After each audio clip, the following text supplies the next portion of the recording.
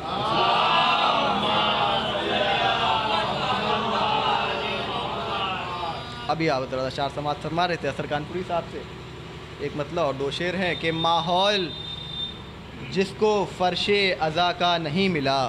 دیکھیں گے حسن بھائی مطلب حاضر کرتا ہوں کہ شاید کوئی بات ہو مطلب میں کہ ماحول جس کو فرش ازا کا نہیں ملا. پھر سے مطلب پڑھتا ہوں تاکہ شاید آپ حضرات تک دوسرا مصرع پہنچ جائے کہ ماحول جس کو فرش ازا کا نہیں ملا اس کو عبادتوں کا سلیقہ نہیں ملا. ماحول جس کو فرش ازا کا نہیں ملا اس کو عبادتوں کا سلیقہ نہیں ملا. کیا پوچھتے ہو مجھ کو ملا کربلا سے کیا, یہ سوچ کے بتاؤ مجھے کیا نہیں ملا. ماحول جس کو فرش ازا کا نہیں ملا اس کو عبادتوں کا سلیقہ نہیں ملا. کیا پوچھتے ہو مجھ کو ملا کربلا سے کیا, یہ سوچ کے بتاؤ مجھے کیا نہیں ملا. تو پہلے غم حسین میں رو لو بتاؤ پھر دل کو سکون تمہارے ملا یا نہیں ملا. پہلے غم حسین میں رو لو بتاؤ پھر, پہلے غم حسین میں رو لو بتاؤ پھر دل کو سکون تمہارے ملا یا نہیں ملا. تو آنگن میں تجلی کے قدم دیکھ رہا تھا, آنگن میں تجلی کے قدم دیکھ رہا تھا, سر چاند ستاروں کے بھی خم دیکھ رہا تھا. آنگن میں تجلی کے قدم دیکھ رہا تھا. تیسرا اور چوتھا مصرع ملاحظہ فرما لیں. اس کے بعد ایک بہترین شاعر کو دعوت سخن دینا ہے کہ آنگن میں تجلی کے قدم دیکھ رہا تھا, سر چاند ستاروں کے بھی خم دیکھ رہا تھا. کل رات اجالا تھا بہت میرے مقام میں خواب میں غازی کا علم دیکھ رہا تھا. کل رات اجالا تھا بہت میرے مقام, کل رات اجالا تھا بہت میرے مقام میں خواب میں غازی کا علم دیکھ رہا تھا. آئیے حضرات انہی مصروں کے سائے میں ایک بہترین شاعر کو دعوت سخن دینا ہے. بہترین آواز کے ساتھ آپ حضرات کے سامنے اشعار پیش فرمائیں گے. میری گزارش ہے بڑی ادب و احترام کے ساتھ محترم حسن عباس صاحب محمود آبادی سے کہ وہ آئیں اور بارگاہ علی محمد میں خراج عقیدت پیش فرمائیں. آپ حضرات مل جل کر ایک باواز بلند صلوات پڑھ کر ان کا ایک صلوات بھیج اللہم صلی علی محمد. ذکر شبیر وہی دل سے کیا کرتا ہے, ذکر شبیر وہی دل سے کیا کرتا ہے, جو عزادار ہے کنجوس نہیں ہوتا ہے, جو عزادار ہے کنجوس نہیں ہوتا ہے. ہم عزاداروں پہ رہتا ہے کرم زہرا کا, ہم عزاداروں پہ رہتا ہے کرم زہرا کا, خرچ جتنا کرو محسوس نہیں ہوتا ہے, خرچ جتنا کرو محسوس نہیں ہوتا ہے. نعرہ صلوات.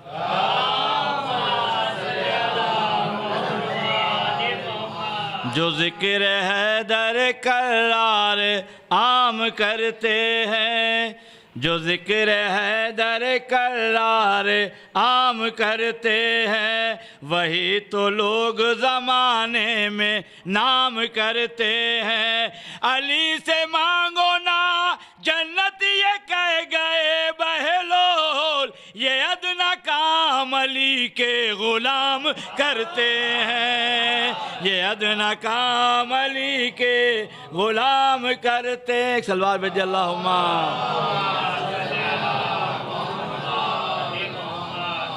ایک صلوات اور بھیج اللہم صلی علی.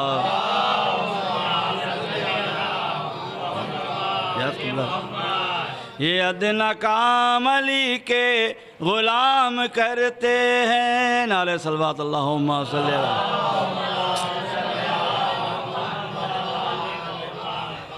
غم سرور ملا مجھ کو نصیبہ ہو تو ایسا ہو, غم سرور ملا مجھ کو نصیبہ ہو تو ایسا ہو. مسلمانوں شفاعت کا وسیلہ ہو تو ایسا ہو, مسلمانوں شفاعت کا وسیلہ ہو تو ایسا ہو. شیخ سماعت فرمائے کہ حبیب ابن مظاہر یوں لڑے میدان میں آ کر, کہ حبیب ابن مظاہر یوں لڑے میدان میں آ کر, جوانی نے کہاں بڑھ کر بڑھاپا ہو تو ایسا ہو, جوانی نے کہاں بڑھ کر بڑھاپا ہو تو ایسا ہو.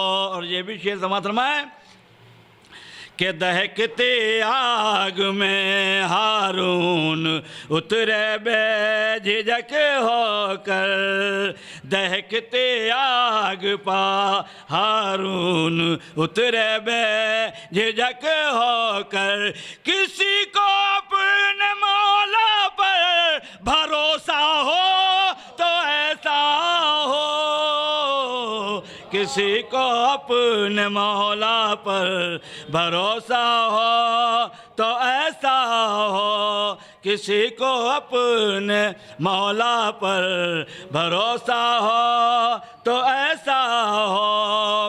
اور اصلاحی شعر ہے, سماعت فرمائے جہاں جاتے ہیں کہ تیرا کردار ہو ایسا عمل بھی ہو تیرے ایسے, تیرا کردار ہو ایسا عمل بھی ہو تیرے ایسے, علی محشر میں خود کہہ دے ہمارا ہو تو ایسا ہو, علی محشر میں خود کہہ دے ہمارا ہو تو ایسا ہو, علی محشر میں خود کہہ دے ہمارا ہو تو ایسا ہو. ایک سلوہ بھیج اللہم.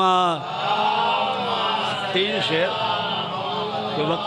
وقت کافی ہو چکا ہے, بس 3 شعر مرحومہ کی ثواب کے لیے ہے, بس ایک سلوہ بھیج اللہم.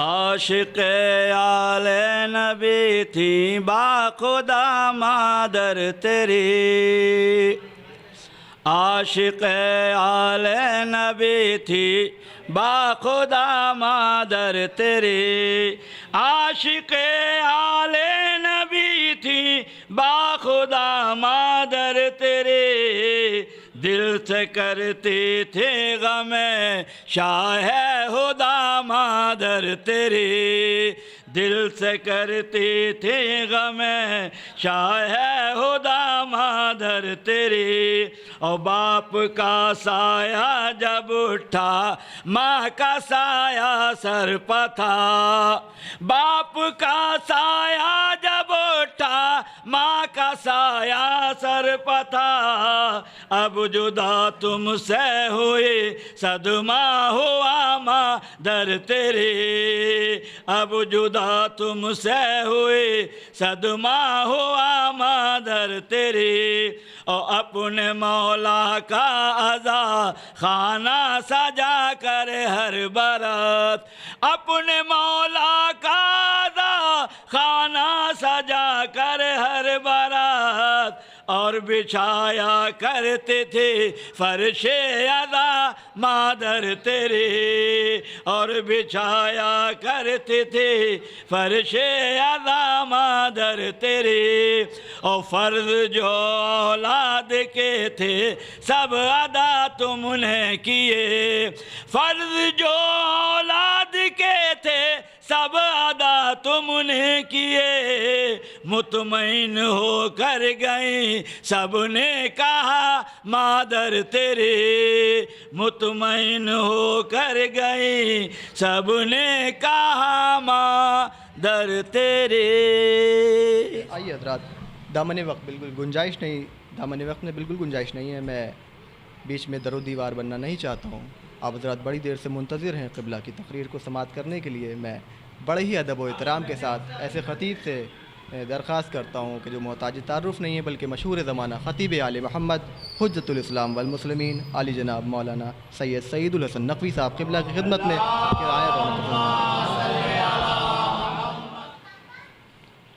لا حول ولا قوة الا باللہ العلی العظیم حسبنا اللہ ونعم الوکیل نعم المولا ونعم النصیر اعوذ باللہ من الشیطان الرجیم بسم اللہ الرحمن الرحیم الحمد للہ رب العالمین والعاقبۃ للمتقین والجنة للموحدین والنار للملحدین والصلاة والسلام على اشرف الانبیاء والمرسلین سیدنا و مولانا ابی القاسم محمد وعلى آلہ الطیبین الطاہرین المعصومین المظلومین لا سیما بقیت اللہ فی الارضین ارواحنا لتراب مقدمہ الفدا ولعنت اللہ علی اعدائہم اجمعین اما بعد فقد قال اللہ تعالی فی القرآن المجید بسم اللہ الرحمن الرحیم الیوم اکملت لکم دینکم واتممت علیکم نعمتی ورضیت لکم الاسلام دینا صلی اللہ علیہ وسلم.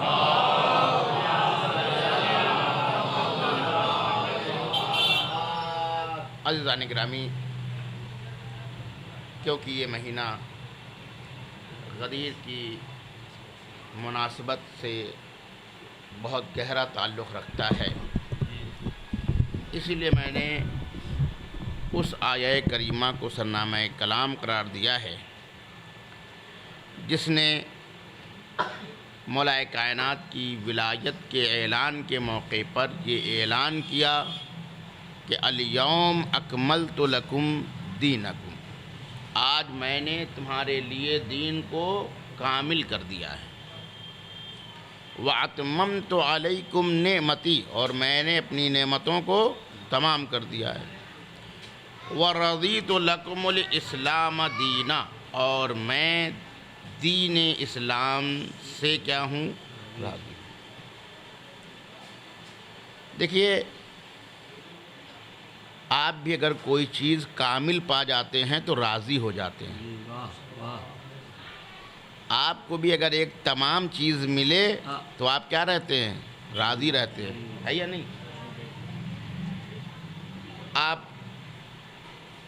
گئے مارکیٹ سے کوئی چیز خرید کر لاتے ہیں تو آپ کے سینس میں کیا ہوتا ہے، آپ کے ذہن میں کیا ہوتا ہے؟ آپ ناقص چیز لانے جاتے ہیں یا تمام اجزاء والی چیز، تمام پارٹ اس کے موجود ہوں وہ چیز چاہتے ہیں؟ آپ جب بازار میں جاتے ہیں اور کوئی چیز خریدتے ہیں تو آپ سوچتے ہیں کہ وہ چیز آپ کو کامل ملے. تو ایسے ہی دین کو بھی کیا ہونا چاہیے؟ کامل ہونا چاہیے. جو نعمتیں ہوں وہ بھی کیا ہوں؟ تمام ہوں. تو کمال اور تمام میں فرق کیا ہے؟ توجہ چاہ رہا ہوں، کمال میں اور تمام میں کیا فرق ہے؟ تمام کہتے ہیں کہ مثال دے رہا ہوں کہ اگر آپ گئے بازار اور آپ نے واشنگ مشین خریدی تو اس واشنگ مشین کو آپ تمام کہہ سکتے ہیں جس کے تمام پارٹس کیا ہوں؟ موجود ہوں.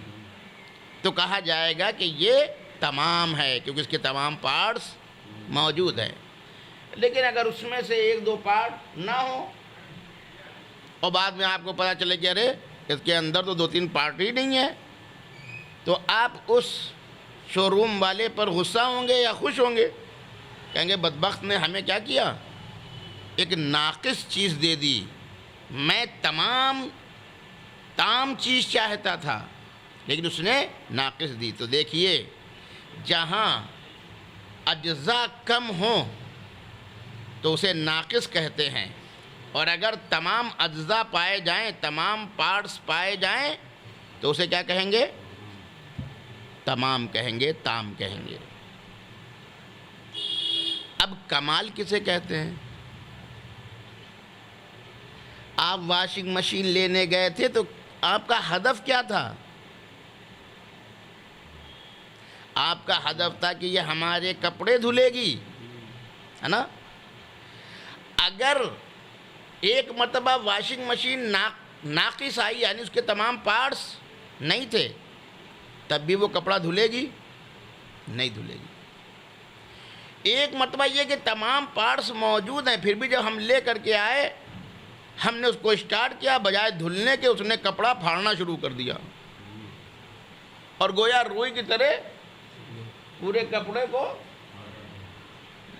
تو آپ بتائیے کہ واشنگ مشین نے اپنا ہدف پورا کیا، اپنا مقصد پورا کیا؟ نہیں کیا۔ تو عزیزو، یہ واشنگ مشین تمام تو ہے لیکن کمال نہیں ہے۔ کمال ہوتا ہے ہدف سے، توجہ چاہ رہا ہوں، کمال ہوتا ہے کہ جو ہدف تھا، جو مقصد ہے، وہ پورا ہو رہا ہے یا پورا نہیں ہو رہا ہے۔ تو یاد رکھیے، کبھی ایسا بھی ہو سکتا ہے کہ دیکھنے میں ایک چیز اجزاء تمام موجود ہیں، لیکن اس کے باوجود بھی اس میں کمال پایا نہ جائے۔ یہ تو میں نے سماجی مثال دی، اب میں مذہبی مثال دوں۔ ایک مرتبہ انسان نماز پڑھ رہا تھا، پتہ چلا کہ نیت کی، معلوم ہوا کہ ڈائریکٹ سجدے میں پہنچ گئے، تو ان کی نماز ناقص نماز ہے، کیونکہ انہوں نے تمام اجزاء پورے نہیں کیے۔ ایک صاحب تو ہم نے دیکھا کہ رے نیت کی، تکبیرۃ الاحرام، سورہ، سب کچھ پڑھا، رکوع، سجدہ، تشہد، سلام، سب کچھ کیا انہوں نے۔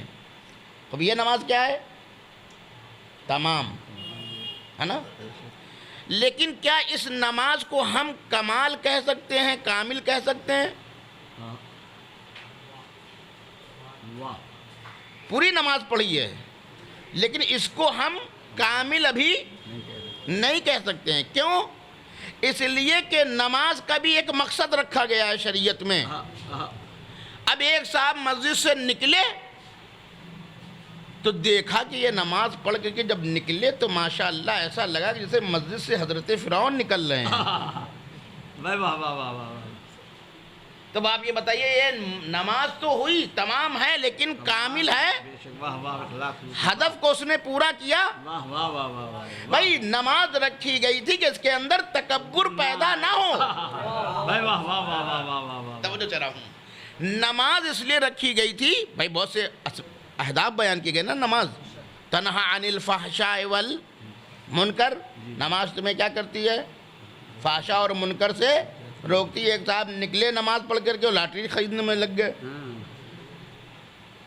نکلے مسجد سے نماز پڑھ کے شراب کی لائن میں لگ گئے، تو یہ نماز ہدف پوری کر رہی ہے؟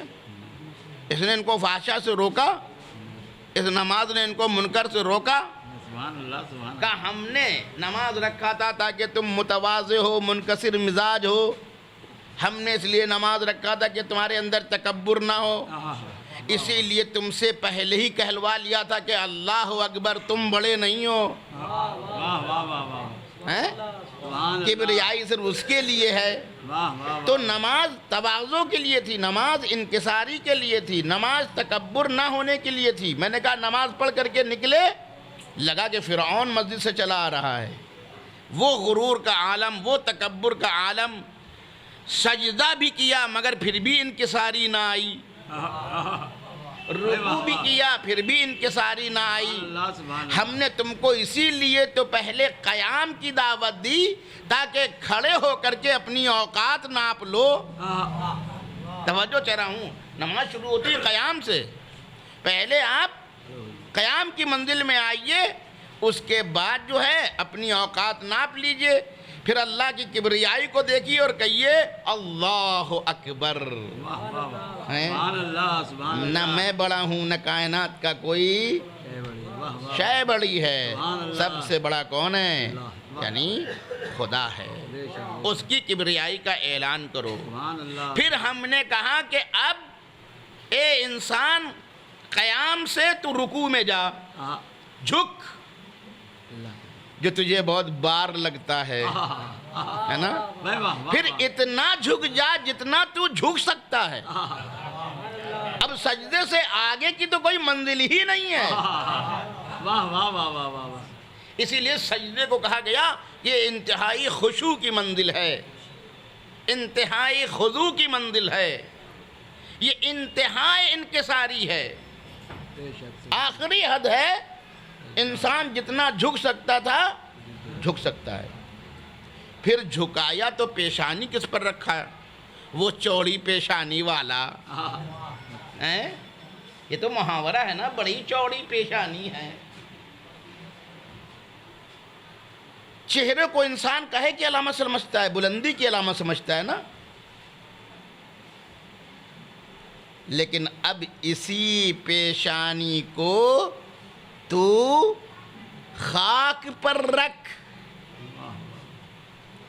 جس خاک کو تو محاورہ بنائے ہوئے ہے پستی کا. اس لیے کوئی بھی انسان لڑتا ہے کہتا ہے میں تمہیں خاک میں ملا دوں گا, ہے نا, کہتا ہے نہیں کہتا ہے, خاک میں ملا دوں گا. کہا جو تم دوسروں کے لیے معیار بناتے ہو وہی میں نے انکساری کا معیار رکھا ہے, میں بھی تمہیں سجدے میں خاک سے ملاتا ہوں. واہ واہ واہ واہ واہ واہ واہ واہ واہ واہ واہ واہ. سجدے میں خاک سے ملاتا ہوں. سبحان اللہ سبحان اللہ. اچھا کچھ لوگ ہوتے ہیں بڑی اونچی ناک والے ہوتے ہیں نا, توجہ کہہ رہا ہوں, کچھ لوگ بڑی اونچی ناک والے ہیں. آپ جانتے ہیں کہ مستحب ہے کہ ایک سجدگاہ ناک کے نیچے ہو, تو تیری پیشانی جو بلندی کی علامت ہے وہ بھی خاک پر ہو اور تیری ناک بھی خاک پر ہو. نعرہ حیدر, نعرہ صلوات.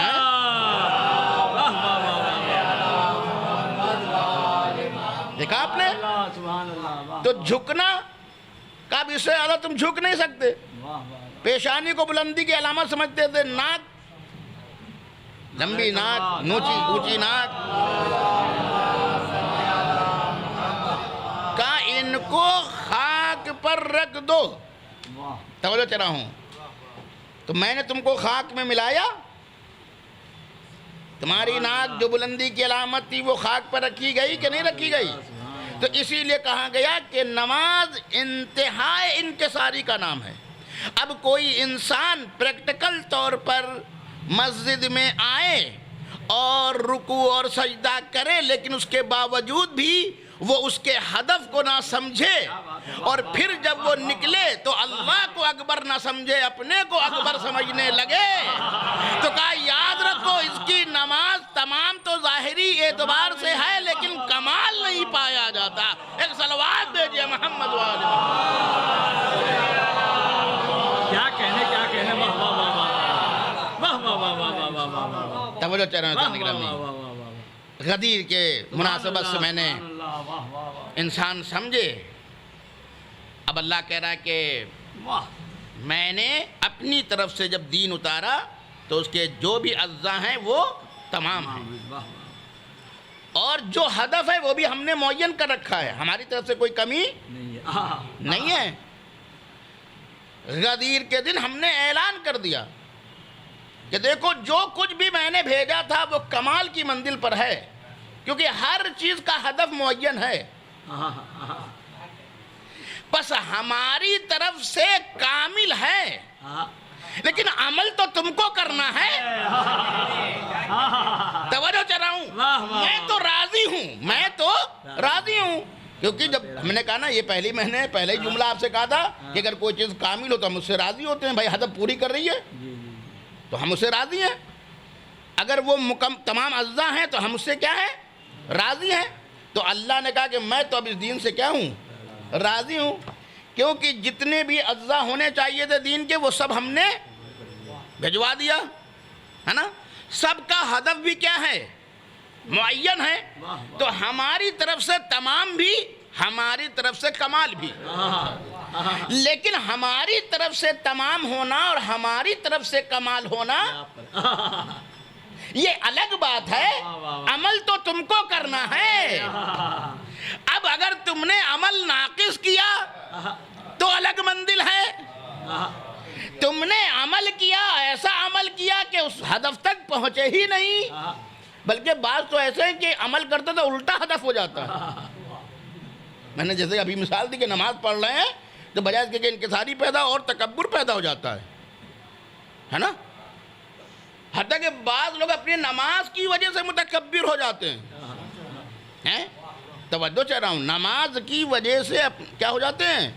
متکبر ہو جاتے ہیں. بتائیں میں نماز پڑھتا ہوں, یہ نماز نہیں پڑھتا ہے, تو تکبر کی منزل میں آ گئے. دیکھیں دوسرے کو نہیں عن المنکر کرنا یہ الگ بات ہے, امر بالمعروف کرنا یہ الگ بات ہے, لیکن تکبر کی منزل میں آ جانا یہ الگ منزل ہے. توجہ چاہ رہا ہوں. تو ہم نے کہا کہ بعض لوگ ہو سکتا ہے کہ جو کام کریں بھی وہ کیا ہو, جو ہدف ہے اس کے الٹا مقصد حاصل کر لیں, تو وہاں کمال نہیں پایا جاتا. یاد رکھیے الیوم کی آیت ہمارے کمال کی ذمہ داری نہیں لے رہی ہے, اپنے بھیجے ہوئے دین کے کمال کی ذمہ داری لے رہی ہے. ہاں یہ آپ کو سمجھ لیے کہ سند نہیں مل رہی ہے, کیونکہ آپ کو تو عمل کرنا ہے. اب اگر آپ نے ایسا عمل کیا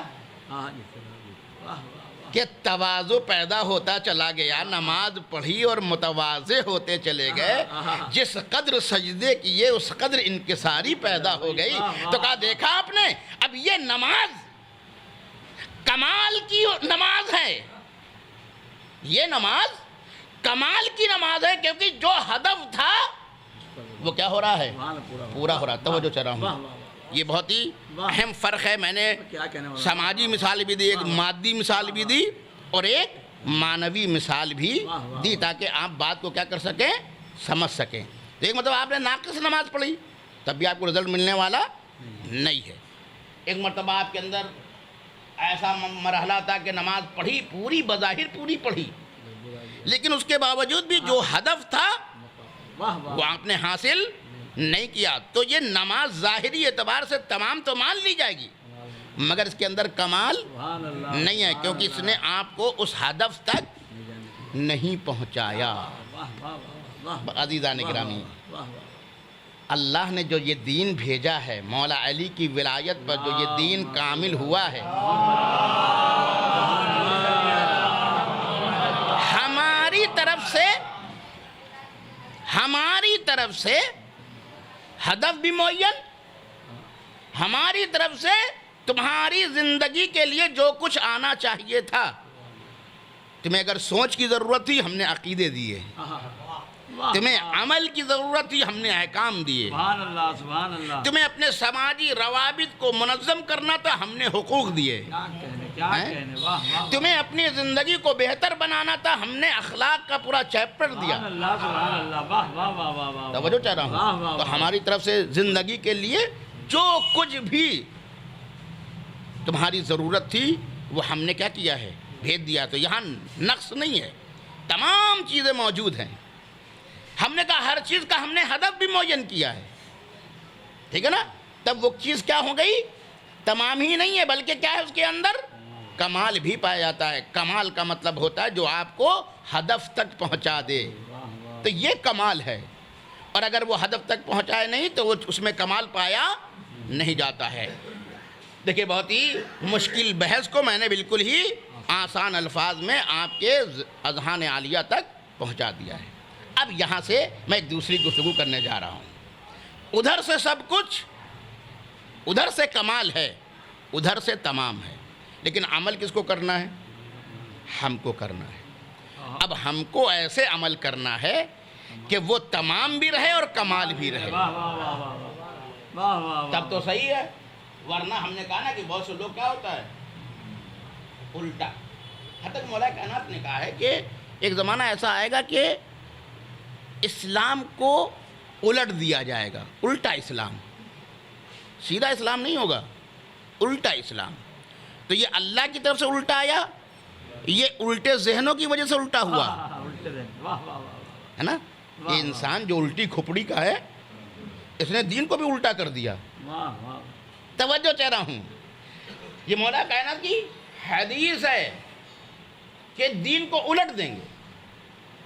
ایک دوسری تعبیر میں آپ نے کہا کہ جو پہلے زمانے میں جانور کے کھال کی جاکٹ ہوتی تھی سردیوں میں, ظاہر سی بات ہے کہ وہ پہلے, آج تو چلیے دونوں طرف اچھی ہوتی ہے، لیکن پہلے زمانے میں جو بنتی تھی تو وہ اندر سے تو بہت خراب نظر آتی تھی، اوپر سے اچھی ہوتی تھی۔ تو آپ نے یہ کہا کہ اسلام کو ایسے پہنیں گے جیسے الٹی جاکٹ پہن لی جائے۔ تو آپ دیکھیں، یعنی اس کا مطلب ہے کہ جو اسلام اچھا تھا اب وہ کیا دکھائی دے گا؟ یہ مولا علی نے نہج البلاغہ میں ارشاد فرمایا ہے۔ اب ظاہر سی بات ہے کہ جب الٹا ہو جائے گا اسلام تو اس کا رزلٹ بھی کیا ہوگا؟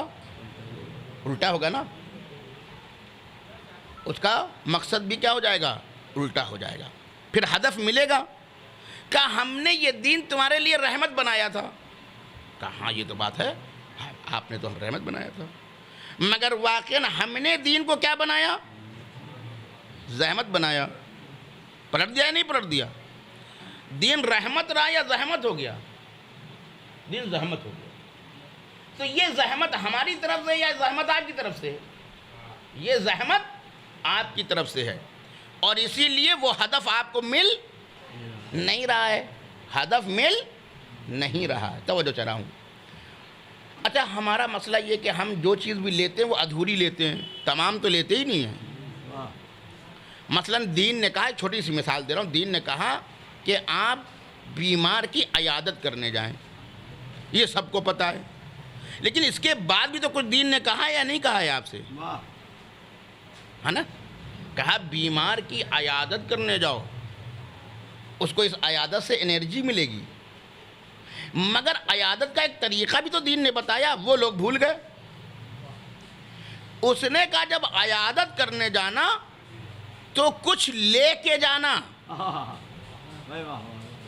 میں نے تمہیں جو ہے منہ دکھانے کے لیے تھوڑی بھیجا ہے، سامنے والا مصیبت میں ہے، اس کی مصیبت کو کم کرو تو مومن سماج ہو، اور اگر تم نے اس کی زحمت میں اور جا کے اضافہ کر دیا تو پھر کیسا یہ مومن سماج ہو؟ توجہ کر رہا ہوں۔ دیکھیے ایک چھوٹی سی مثال میں دے رہا ہوں آپ کو، جس کی وجہ سے معاملات اتنے کیا ہو جاتے ہیں؟ پریشان کن ہو جاتے ہیں۔ دین کی طرف سے زحمت نہیں ہے، آج تو یہ عیادت بھی کیا بن گئی؟ زحمت بن گئی۔ کیوں؟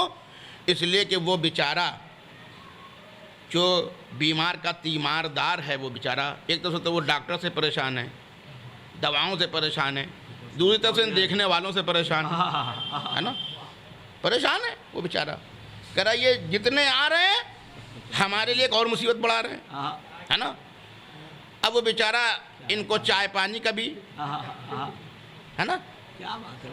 دین نے عجیب بات کہی، کہا جاؤ تو کچھ لے کے جاؤ، اور یہ بھی کہا کہ دیکھو جلدی وہاں سے کھسک لو، براجمان نہ ہو جاؤ وہاں پہ، بیٹھ نہ جاؤ وہاں پہ، جم نہ جاؤ کہ بیچارہ مجبور ہو کہ اب ان کو کھانا بھی کھلائے، ہے نا۔ تو بعض ایسے بھی عیادت کرنے والے ہیں، ہے نا، کہ دین یہ کہہ رہا تھا کہ بھائی تم جاؤ، خود کچھ لے کر کے جاؤ، کچھ اس کو دو جا کر کے، تاکہ اس کے اوپر سے کچھ پریشر کیا ہو، ہٹے۔ تو جو تیماردار اس کے اوپر سے بھی دباؤ ہٹے، اور پھر جب تم اس سے ملو مریض سے تو اس کو دلاسا دو کہ نہیں انشاءاللہ تم ٹھیک ہو جاؤ گے، اللہ جو ہے تم پر فضل کرے گا، کرم کرے گا، ہے نا۔ تو دیکھیں دین کو ہم نے کیا لیا، ایک چیز تو لی اور دوسری چیزوں سے کیا ہو گئے؟ غافل ہو گئے۔ توجہ چاہ رہا ہوں۔ دین تو یہ کہہ رہا تھا، اب ہم نے جیسی مثال دی نا کہ بیچارہ گیا، اب وہ پریشان ہے، ایک طرف سے دوا لائے، ایک طرف سے دیکھتا ہے کہ بھائی ان کو بھی چائے پلا رہا، کچھ اتنے زیادہ رک جاتے ہیں کہ ان کو کھانا بھی کھلانا پڑتا ہے اس کو، ہے نا۔ اتنے بھی تو ظاہر سی بات ہے کہ محبت بھی ہو تو ذرا سا عقل کے ساتھ ہو۔ ہمارا دین کہتا ہے کہ کسی سے محبت بھی کرو تو عقل کے ساتھ کرو، دیوانگی کے ساتھ محبت اچھی چیز نہیں ہے۔ بعض لوگ کیا ہو جاتے ہیں، دیوانگی دکھانے لگتے ہیں، ارے ہم کیسے چلے جائیں، پتہ چلا اتنے دن رکا ہوا ہے، اتنے دن مصیبت بنا ہوا ہے، آیا بھی تو کچھ لایا بھی نہیں۔ دین نے کہا تھا کہ تم جاؤ تو کچھ دو، کہ وہ بیچارہ اس سے تمہاری ضیافت بھی کر دے اور اس کے بچے ہوئے سے کچھ علاج میں لگا دے۔ خدا کی قسم، شریعت کا یہ چھوٹا سا حکم، یہ چھوٹا سا حکم، یہ کس قدر رحمت والا تھا۔ مثلا ایک چھوٹی سی بستی ہو، ایک بڑی سی بستی ہو, کوئی بیمار ہو, بڑا مرض بھی کیا ہو سکتا ہے. اگر آدمی صرف یہ دین کے فقط اس حکم پہ عمل کر کے ہم جائیں گے تو کچھ کیا کریں گے, دے کے آئیں گے. ہاں, دینے کا انداز ایسا نہ ہو کہ آپ فرعون بن کر کے دیں, بلکہ آپ کہیے کہ ہم اگر کوئی نہ بھی لے تو آپ کہیے ہم حکم شریعت پہ عمل کرنا چاہتے ہیں. یہ دین نے کہا ہے, یہ رسول نے کہا ہے, یہ امام نے کہا ہے. آپ سوچئے, خدا کی قسم, یہ چھوٹا سا جو حکم ہم نے بتایا ابھی شریعت کا, آپ دیکھیں بڑی بڑی بستی سے فرض کریں کہ 100 لوگ چلے گئے, 1000 لوگ چلے گئے. بھائی جو بڑی بستیاں اس میں تو ماشاء اللہ سے آبادی ہے. میں ایک بڑی جگہ پر گیا ہوا تھا جہاں پہ کئی 1000 آبادی ہے. میں نے کہا اگر آپ میں سے صرف 2000 لوگ بھی عیادت کریں اور ہر عیادت کرنے والا کہے کہ میں 100 روپے دوں تو 2000 کو آپ جوڑ لیے. اگر بڑی آبادی کا 10,000 لوگ گئے, صاحب استطاعت اپنے اعتبار سے دے, خدا کی قسم بڑے سے بڑا مرض جس میں بہت زیادہ پیسہ لگتا ہو, منٹوں میں یہ مسئلہ حل ہو سکتا ہے. تو شریعت یہ تھی, دین یہ تھا. ہم نے جو دین بھیجا تھا وہ رحمت بنا کے بھیجا تھا. تم نے اپنے الٹے دماغ سے تم نے کیا کیا, اس دین ہی کو الٹا کر دیا. اسی لیے اس کا رزلٹ رحمت کے بجائے کاہے میں تبدیل ہو گیا, زحمت میں تبدیل ہو گیا. تو یہ زحمت ہم نے نہیں بنایا ہے, تم نے بنایا ہے. ایک صلوات دیجئے محمد و آل محمد.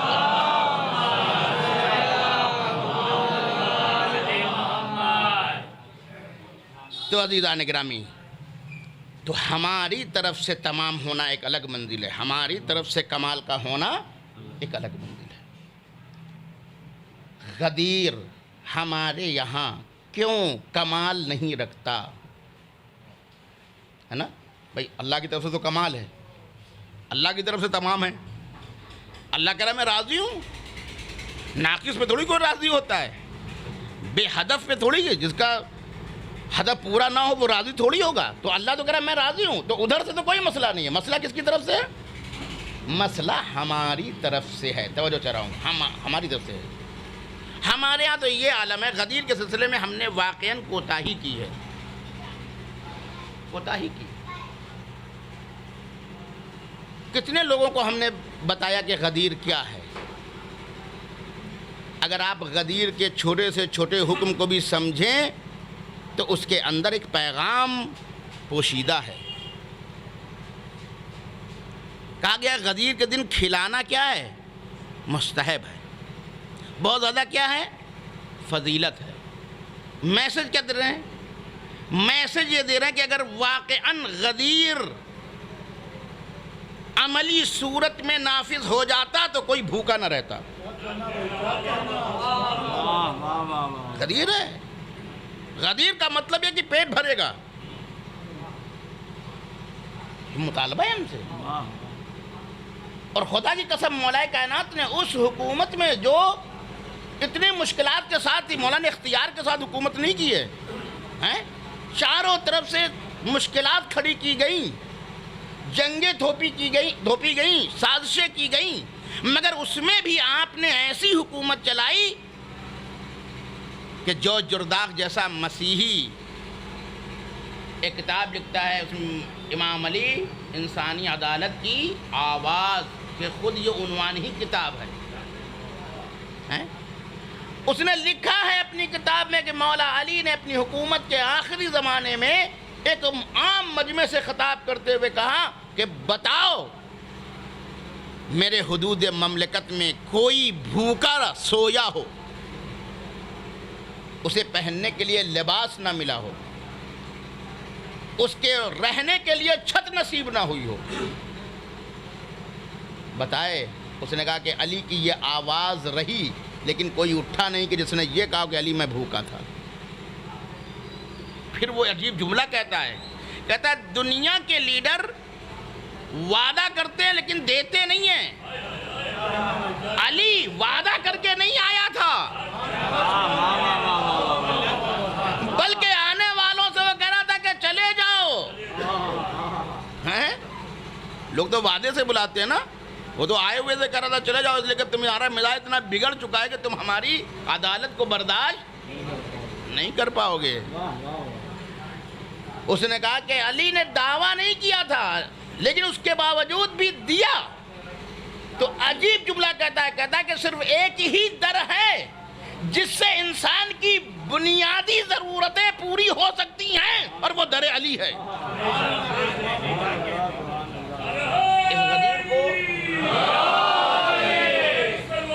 اس غدیر کو پہنچانا ہماری ذمہ داری ہے، اس غدیر کو پہنچانا ہماری ذمہ داری ہے۔ اب ایک جملہ کہہ رہا ہوں، اس کو سمجھیے گا۔ غدیر تب کامل صورت میں آ سکتا ہے، عملی صورت میں، جب وہ نظام کی صورت میں ہو۔ ہمارے یہاں دین کیوں وہ رزلٹ نہیں رکھتا جو اس کا ہے؟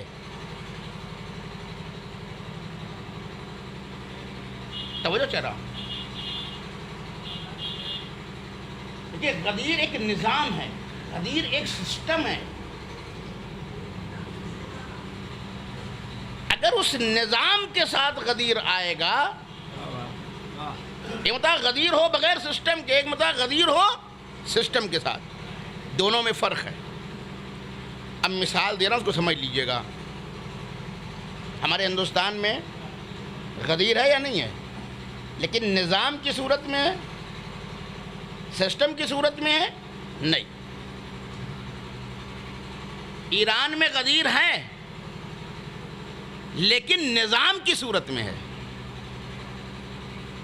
ایک چیز نظام کے ساتھ ہو اور ایک چیز بغیر نظام کے ہو تو کتنا فرق ہو جاتا ہے۔ توجہ کر رہا ہوں۔ غدیر ایک نظام ہے، غدیر ایک سسٹم ہے۔ اگر وہ سسٹم کے ساتھ ہو تو پھر اس میں تمامیت بھی ہوگی اور اس میں کمال بھی ہوگا۔ ایک چھوٹی سی مثال دے رہا ہوں۔ ہمارے ہاں صدقے پورے ہندوستان میں دیا جاتا ہے نہیں دیا جاتا ہے؟ ہمارے ہندوستان میں اگر سب جوڑا جائے تو صدقہ روزانہ کروڑوں میں نکلتا ہے، کروڑوں میں۔ یہ کوئی وہ نہیں ہے، ہر آدمی کچھ نہ کچھ کیا کرتا ہے۔ فقیر آتا ہے، اس کو 5 روپے دے رہا ہے، 10 روپے دے رہا ہے، اپنی اپنی حیثیت کے اعتبار سے روزانہ آدمی اپنا نکالتا ہے۔ بعض لوگ امام زمانہ کا نکالتے ہیں یا نہیں ہے، یا مختلف مذہبی مراسم میں صدقات کی تاکید کی گئی، اس میں صدقہ نکالتا ہے۔ تو روزانہ کروڑوں روپے صدقے کے نکلتے ہیں، لیکن کیونکہ نظام نہیں ہے، رزلٹ ہے، بلکہ یہ صدقہ بھکاری بنا رہا ہے۔ یعنی فقیری کو ختم کیا کرے، یہ اور بھکاری بنا رہا ہے، پیدا کر رہا ہے۔ کیوں؟ اس لیے کہ یہ صدقہ ہے لیکن نظام نہیں ہے، سسٹم نہیں ہے، نکل رہا ہے۔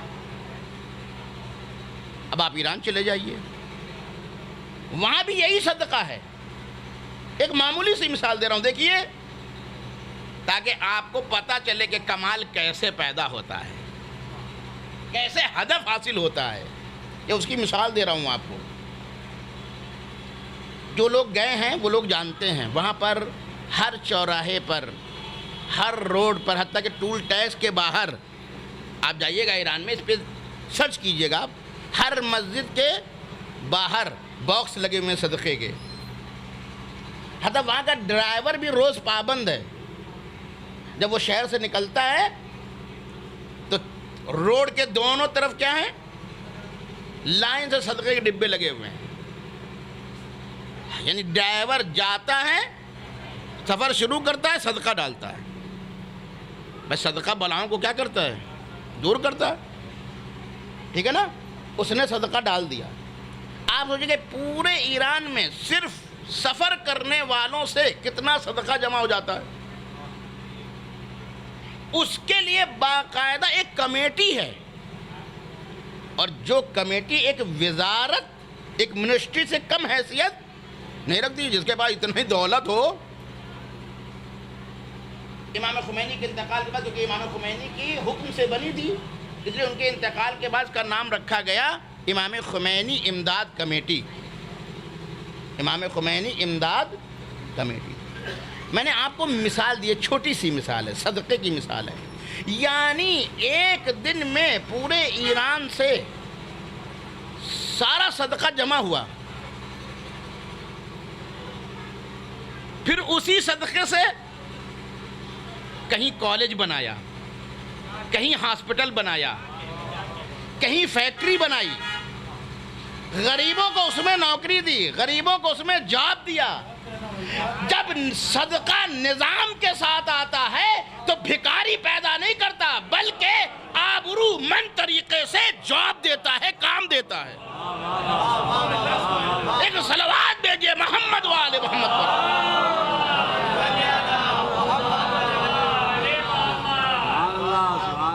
یہ غدیر کو سمجھیے، ہم آپ نہیں سمجھ رہے ابھی بھائی۔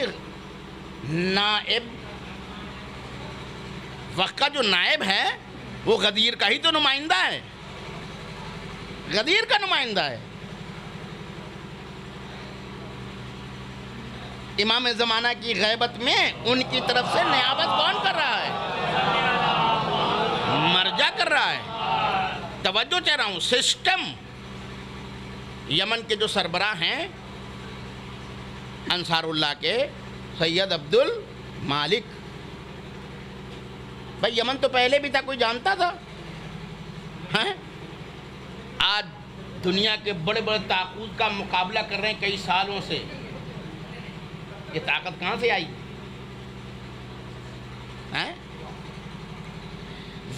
یاد رکھیے، ولایت ایک زندہ عقیدے کا نام ہے، زندہ عقیدے کا نام ہے، لیکن ولایت ایک نظام ہے۔ اسی لیے اگر ہم نظام چاہتے ہیں، اس کے لیے امام کا ہونا کیا ہے؟ ضروری ہے۔ لہذا انہوں نے خط لکھا تھا، ان کا نمائندہ آیا تھا، ان کا نام ہے عبدالسلام صاحب، بہت ہی تیز ترار شخصیت ہے، ڈائلاگ وغیرہ میں وہی بھیجے جاتے ہیں۔ تو وہ ایران آئے اور رہبر انقلاب سے ملے، اور عبد المالک صاحب جو کہ وہ ہم نے کہا کہ انصار اللہ کے لیڈر ہیں، ان کا خط دیا۔ تو اس خط میں کیا لکھا تھا؟ کہا تھا کہ میں آپ کی ولایت کو، یعنی مرجع کی ولایت کو، فقیہ کی ولایت کو، جس کو ولایت فقیہ کہا جاتا ہے، میں آپ کی ولایت کو امیر المومنین کی ولایت کا تسلسل مانتا ہوں۔ میں آپ کی ولایت کو رسول اللہ کی ولایت کا تسلسل مانتا ہوں۔ بس اس طریقے سے جملہ میں عام فہم بناؤں کہ فقیہ کی ولایت امام کی ولایت کا تسلسل ہے، جس طریقے سے امام کی ولایت رسالت کا تسلسل ہے۔ فقیہ کی ولایت امامت کا تسلسل، امامت کی ولایت رسالت کا تسلسل۔ لنک کہیں سے ٹوٹا؟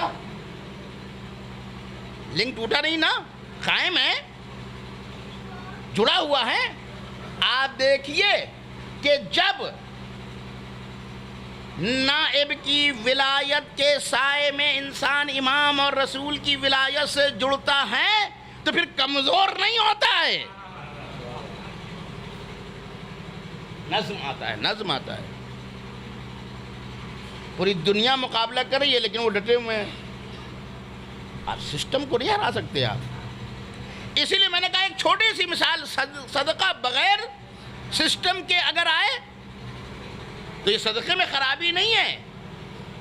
میں نے کہا اگر نظام کے ساتھ آتا تو یہ بھکاری نہیں پیدا کرتا، آبرو مند طریقے سے لوگوں کی ایسی ضرورت پورا کرتا کہ وہ محنت پر بھی رہتے اور عزت بھی برقرار رہتی، مفخور پیدا نہ ہو جاتے، سمجھو کہہ رہا ہوں، نکمے پیدا نہ ہو جاتے، کاہل پیدا نہ ہو جاتے۔ نظام صدقہ کاہل بنانے کے لیے نہیں تھا، لیکن کیونکہ نظام کے ساتھ نہیں ہے، سسٹم کے ساتھ نہیں ہے۔ اگر سسٹم ہو تو پھر ہدف پورا ہوتا ہے، جو صدقے کا ہدف ہے وہ کیا ہو رہا ہے؟ پورا ہو رہا ہے۔ ہم نے کہا نا، حتیٰ کہ جو لوگ اپاہج ہیں فرض کریں، ان کی ضروریات کو ان صدقوں سے کیا کیا جاتا ہے؟ پورا کیا جاتا ہے۔ جبکہ ان کے لیے بھی سسٹم رکھا گیا ہے. دیکھیں ایک جملہ ہے, ہمارے یہاں جو نظام ہے مدد کا, وہ مدد کے پیچھے یہ کانسیپٹ نہیں ہے کہ ہم اس کو مجبور بنائیں, بلکہ اس کے پیچھے بھی یہ کانسیپٹ ہے کہ معذور بھی ہو تو اس کو اپنے پیروں پہ کھڑا کر دیں. لہذا وہاں پر ان کو باقاعدہ تربیت دی جاتی ہے.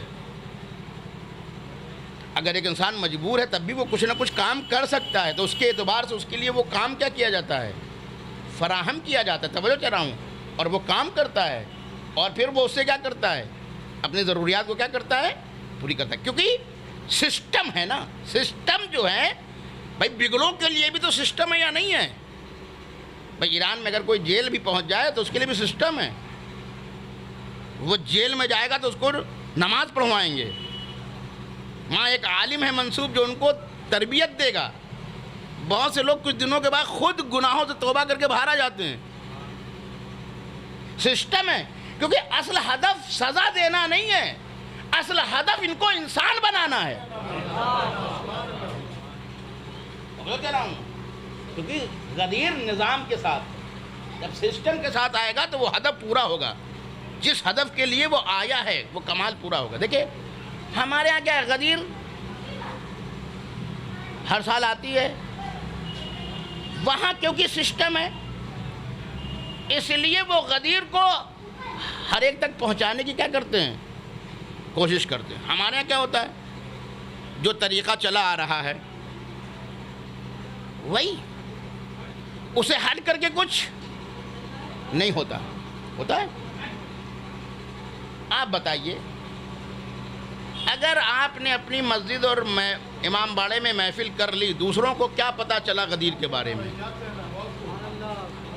آپ نے اپنے امام باڑے میں بہت بڑا فلیکس لگا دیا, اس فلیکس سے باہر والوں کو کیا پتا کہ غدیر کی چیز کا نام ہے؟ آپ کی تو ذمہ داری یہ تھی کہ اگر کوئی بھی غدیری محلے میں داخل ہوتا تو شروع میں ہی وہ پہچانتا کہ آج ان کے یہاں غدیر ہے. توجہ چاہ رہا ہوں, ہم نے غدیر کو نہیں پہنچایا, کوتاہی کی ہے ہم نے. کیسے پہنچانے کا حق تھا, بتانے کی ضرورت ہے لوگوں کو کہ یہ غدیر اگر آ جائے تو کیا ہوگا. سسٹم ہے یہ نظام حیات ہے, یہ آ جائے تو کیا ہوگا. ہمارے یہاں غدیر آتی ہے, بس جو چل رہا آ رہا ہے, جو ڈھر رہا ہے اس پر ہی ہم کام کر رہے ہیں. میں نے ایک بچے سے پوچھا, بات چیزیں اچھی رائج بھی ہوتی ہیں لیکن اس کے باوجود بھی اس کا مقصد کیا ہے وہ ہم نہیں بتاتے بچوں کو. مثلا نئے لباس کا بڑا ثواب ہے, ماں باپ لے بھی آتے ہیں, پہنا بھی دیتے ہیں, مگر اس بچوں کو پتہ نہیں ہے کہ یہ نیا لباس میں کیوں پہن رہا ہوں. میں نے سوال کیا بچوں سے, چھوٹے بچوں سے سوال کیا میں یوں ہی کوئی ہوا میں بات نہیں کرتا ہوں. پہلے بچوں سے پوچھا آج کیا ہے, غدیر کے دن پوچھا کیا ہے, ان کو نہیں پتا تھا کہ کیا ہے. وہ نیا لباس پہنے ہوا تھا لال, وہ بھی لباس بھی لال تھا. میں نے کہا یہ نیا لباس تم نے کیوں پہنا؟ انہوں نے کہا اماں نے پہنایا ہے. جواب کیا تھا؟ اماں نے پہنایا تھا. یعنی اس کے لیے جیسے اماں بعض دنوں میں نیا لباس لا کے پہناتی تھی ویسے ہی آج بھی انہوں نے کیا کیا ہے, پہنا دیا. تو اس کا مطلب یہ ہے کہ عزیزو لباس تو پہنا دیا مگر مقصد توجہ چاہ رہا ہوں. ارے ہمارا دین تو کہتا ہے لباس بھی ہو تو با ہدف ہو, تب لباس میں کمال پیدا ہوتا ہے. توجہ چاہ رہا ہوں جانے کے لیے. ہم نے نہیں بتایا, لباس پہنا دیا, لیکن بچوں کو یہ پتہ نہیں ہے کہ آج کی تاریخ کیا ہے. اب یہ بات آپ نے سنی تو چلیے ایک جملہ, ایک بات اور بھی آپ کی خدمت میں عرض کر دوں. اصلا اہل بیت کا طریقہ یہ تھا. اصل اب ہمارے ہاں تو وہ بھی جیسے جیسے یہ زمانہ ترقی کر رہا ہے تو بہت سی چیزیں ختم ہو جا رہی ہیں. پہلے یہ ہوتا تھا کہ چلیے بزرگ سے کچھ آدمی سن لیتا تھا, اب ماشاءاللہ تو وہ WhatsApp پہ لگا ہوا ہے، بزرگ بھی آ کے بھی بیٹھ گیا تو اس کی طرف رخ بھی نہیں کرے گا، کیا بات ہے، کیا بات، واہ واہ واہ، ہے نا؟ بے شک، تو اب گفتگو کا بھی دائرہ کیا ہو گیا ہے، ختم ہو گیا، تو سیکھیں گے کیا؟ ہم نے اہل بیت کے یہاں یہ کلچر دیکھا کہ یہ اہتمام تھا کہ غدیر نسلوں میں پہنچے۔ بے شک بے شک، اب ایک روایت بیان کروں کیونکہ ایک مرحومہ کے سال ثواب کی مجلس ہے۔ غدیر کی ایک راویہ کون ہے روایت کرنے والی؟ جناب فاطمہ جو امام رضا کی بیٹی ہیں۔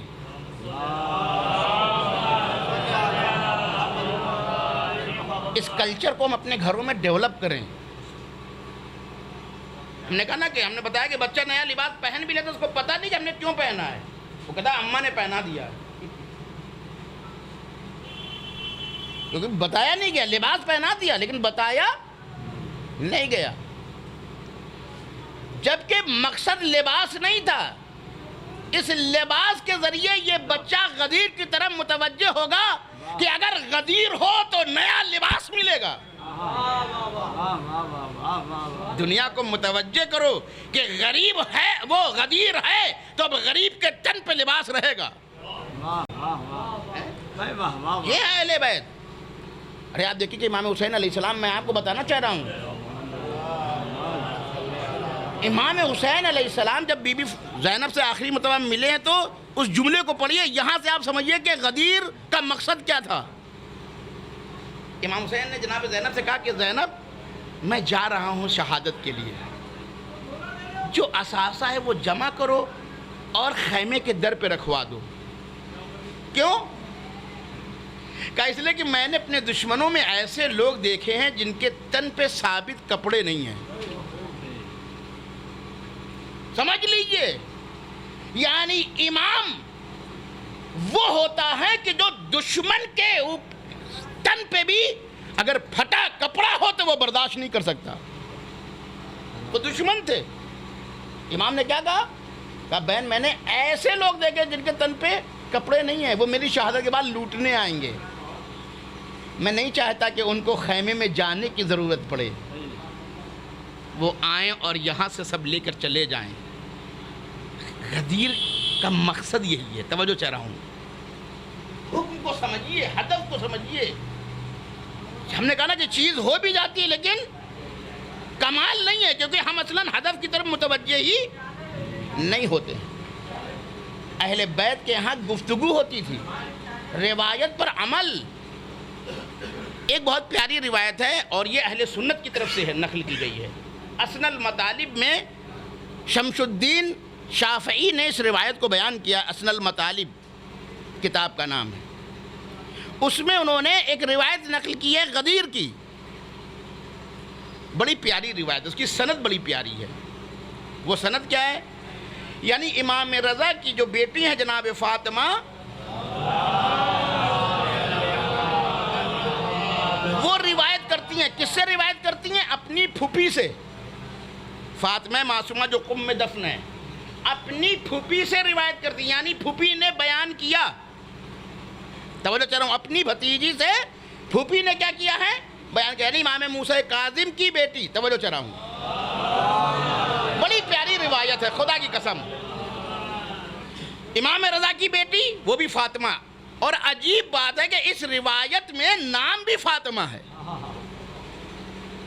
امام رضا کی بیٹی فاطمہ، جس سے بیان کریں امام موسیٰ کاظم کی بیٹی فاطمہ سے، اور امام موسیٰ کاظم کی فاطمہ بیٹی جو کہ معصومہ قم ہیں، وہ کس سے بیان کرتی ہے؟ امام جعفر صادق کی بیٹی سے، وہ بھی فاطمہ۔ ارے اس روایت کا یہ بھی امتیاز ہے کہ پھوپھیوں سے سلسلہ چل رہا ہے، یعنی ایک پھوپھی اپنی بھتیجی سے بیان کر رہی ہے۔ دیکھیں امام رضا کی بیٹی کس سے؟ امام موسیٰ کاظم کی بیٹی، تو پھوپھی ہوئی نا۔ امام موسیٰ کاظم کی بیٹی فاطمہ، وہ کس سے بیان کر رہی ہیں؟ امام جعفر صادق کی بیٹی فاطمہ سے۔ امام صادق کی بیٹی کس سے بیان کر رہی ہیں؟ امام باقر کی بیٹی فاطمہ، وہ کیا ہوئی؟ پھوپھی تو ہوئی نا۔ امام باقر کی بیٹی کس سے بیان کریں؟ امام زین العابدین کی بیٹی، ان کا بھی نام کیا ہے؟ فاطمہ۔ وہ کسے بیان کر رہی ہیں؟ امام حسین کی بیٹی فاطمہ، یعنی امام رضا سے لے کر کے اور امام حسین تک ہر نسل میں فاطمہ۔ اس نام کی عظمت سمجھو، اس نام کی عظمت سمجھو کہ ہر نسل میں فاطمہ، اور یہ فاطمہ ایسی جو روایت کرے، جو نقل حدیث کرے۔ توجہ چاہ رہا ہوں، بات کو بہت ہی اہم زاویے کی طرف لے کے آیا ہوں۔ ایک مرحومہ کے سال ایک ثواب کی مجلس بھی ہے، اس لیے یہ گوشہ بھی تشنا نہ رہے۔ ایک ماں کا کردار کتنا اہم ہے، ایک خاتون کا کردار کتنا اہم ہوتا ہے۔ امام حسین علیہ السلام کی بیٹی فاطمہ کسے نقل کرتی ہیں؟ اپنی پھوپھی ام کلثوم سے۔ ام کلثوم سے کیا کرتی ہیں؟ نقل کرتی ہیں۔ اور جناب ام کلثوم کس سے نقل کرتی ہیں؟ جناب فاطمہ زہرا سے۔ توجہ چاہ رہا ہوں، یعنی سوائے ام کلثوم کے ساری راویہ فاطمہ ہیں۔ اب ایک جملہ آپ سے کہہ دوں، اس کا مطلب ہے کہ اہل بیت کے گھر میں لڑکے اور لڑکیوں میں کوئی تفریق نہیں تھی۔ جیسے لڑکوں کو بتایا گیا اور تعلیم دی گئی، ویسے لڑکیوں کو بھی تعلیم دی گئی۔ اور یہی تو ہم نے اہتمام دیکھا کہ جب امام رضا سے نیشاپور میں حدیث سننے کی فرمائش کی تو وہاں یہ کام مردوں کا سلسلہ بیان کیا، اور امام رضا کی بیٹی نے گھر کے خواتین کے سلسلے کو بیان کیا۔ ایک صلوات بھیجئے محمد وآل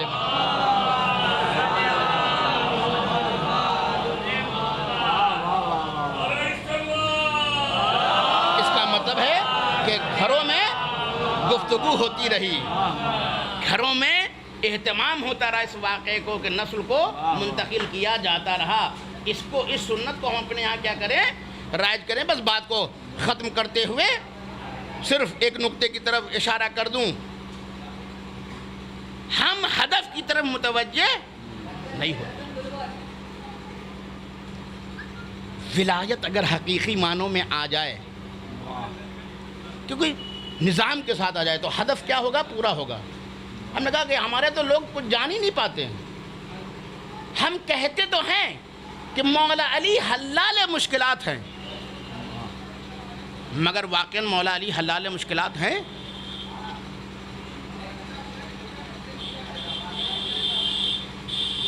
سوال آپ سے میں کر رہا ہوں، ان کی اتھارٹی کی بات نہیں کر رہا ہوں۔ بھئی مولا علی ایک نظام کا نام ہے، مولا علی نے کچھ کہا ہے، وہ کہی ہوئی بات تو آپ جو سنتے ہی نہیں ہیں۔ مگر آپ سے پوچھو، آپ بیمار ہوتے ہیں، آپ کو مولا علی کی کتنی ہدایات بیماری کے بارے میں پتہ ہیں؟ نہیں پتہ ہے۔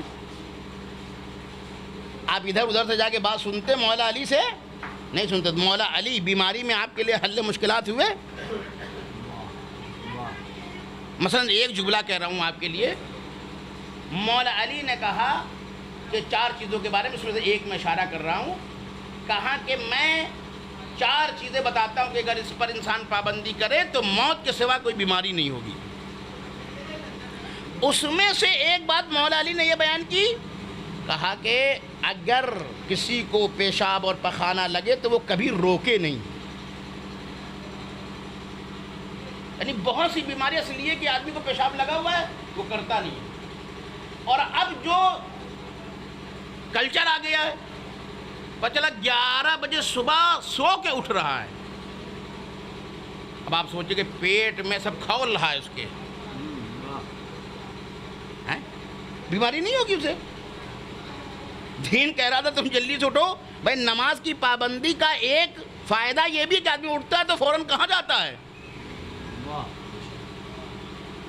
عزیزو، صحت کا ہمارے دین سے بڑا گہرا تعلق ہے۔ تم صحت مند ہوگے تبھی تو عبادت کر سکو گے۔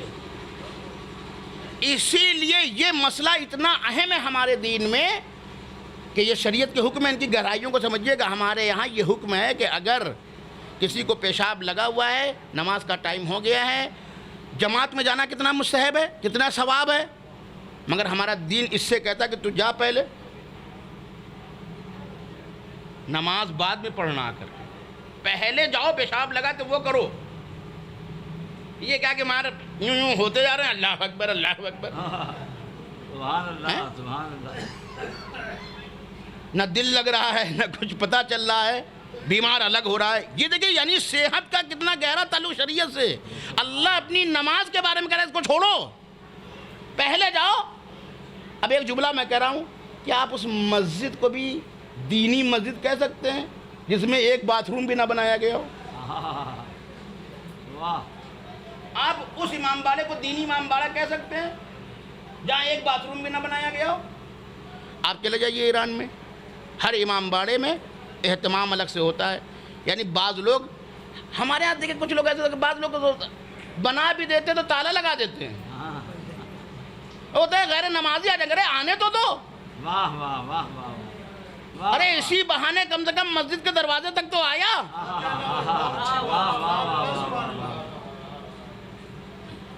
اس کو کھینچو، کوئی مسئلہ نہیں ہے. آئے گا کم سے کم ایک مرتبہ، یا اللہ بھی تو کہے گا چلو نماز نہیں پڑھے گا، کچھ تو کہہ کے جائے گا. دھیرے دھیرے کھنچ جائے گا، ہے یا نہیں؟ تو ہم ٹھیکیدار تھوڑی ہیں. مسئلہ یہ ہوتا ہے کہ ہم بہت بڑے ٹھیکیدار بن جاتے ہیں.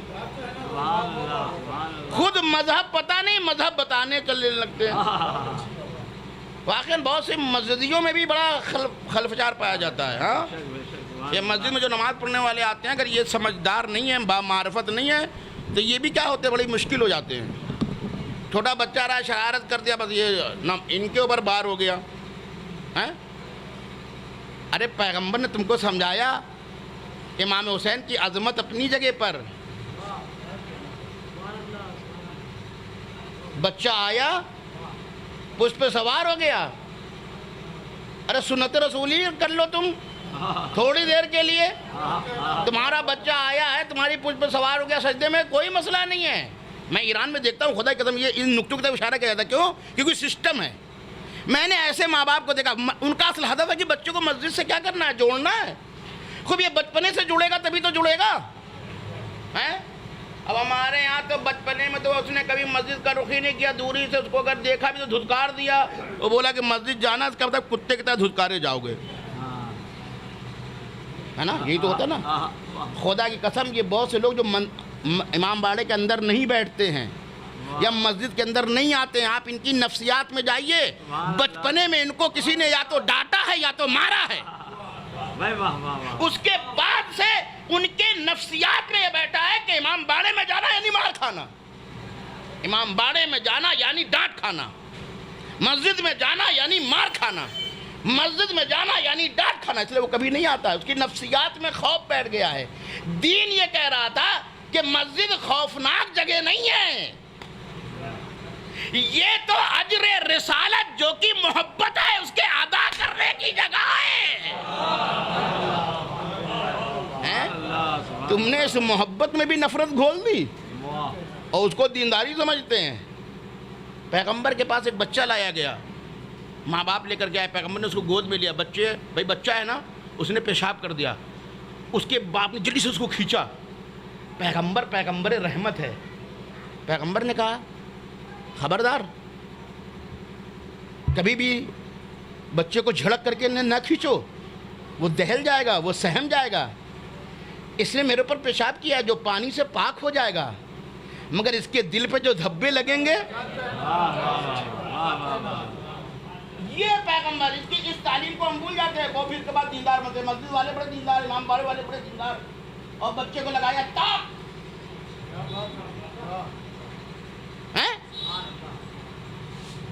دینداری میں بتا رہا ہوں، دین سمجھیے تو یہ نظام ہے.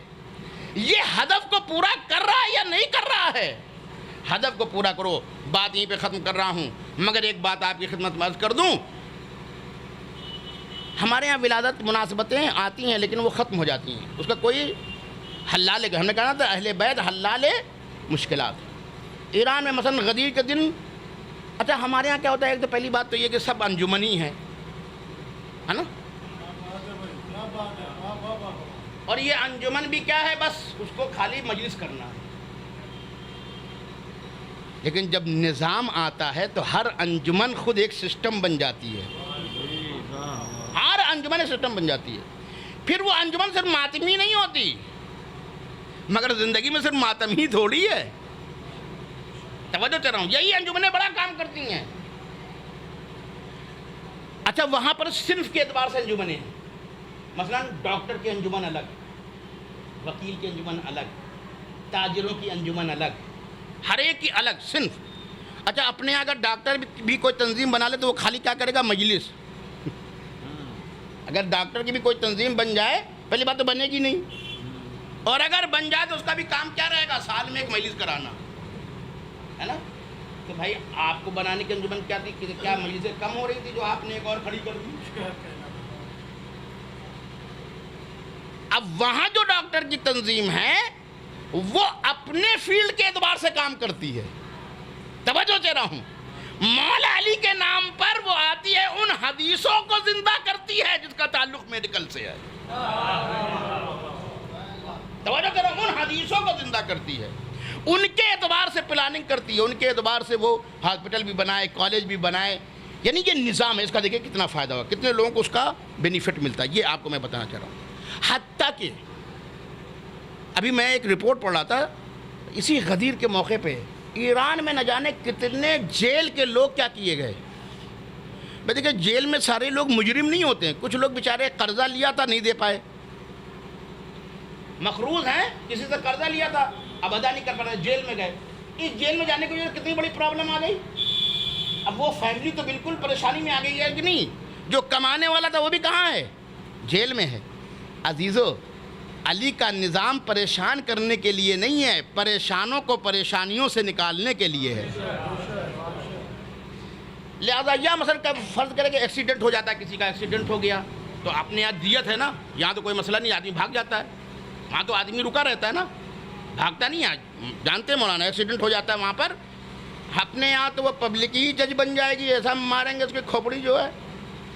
اسی لیے یہاں کوئی رکتا نہیں. ایکسیڈنٹ کرنے کے بعد کیا ہوتا ہے, وہ کہتا اپنی جان پیاری, رکوں گا مارا جاؤں گا, ہے یا نہیں.